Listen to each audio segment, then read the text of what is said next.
സ്റ്റോറിന്റെ കേസിൽ ഇവിടെ ഇങ്ങനെ ഒരു സ്പേസ് ഇങ്ങനെ ഒരു ഭംഗിയില്ലാണ്ട് നിൽക്കുന്നുണ്ട്.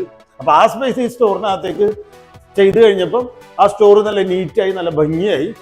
അതുപോലെ തന്നെ ഇവിടെ ചിമ്മിനി അങ്ങ് പോയി കഴിഞ്ഞപ്പോഴത്തേക്കും ആ കിച്ചൺ നല്ല വലുപ്പത്തിൽ നമുക്ക് കിട്ടുകയും ചെയ്തു. അതുപോലെ പുറകിലത്തെ ബെഡ്റൂമിന്റെ കേസ് നേരത്തെ ഇവിടെ ചിമ്മിനി ഉണ്ടായിരുന്നു.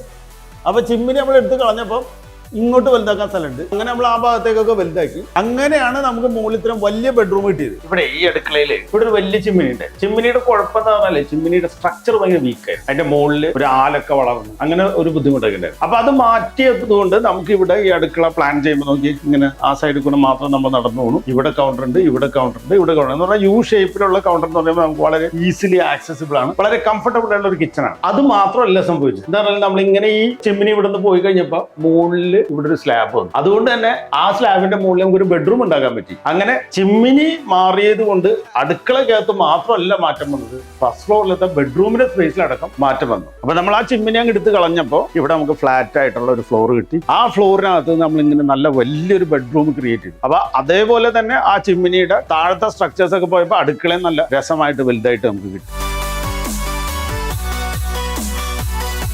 പഴയ വീടിന് പുതിയ മുഖം. റിപ്പയർ കൊച്ചി ഇപ്പോൾ കേരളത്തിൽ എല്ലായിടത്തും, അത് കൂടാതെ കർണാടകത്തിലും വിശാഖപട്ടണത്തും ഉണ്ട്. നന്ദി ആർക്കിടെക്ചർ.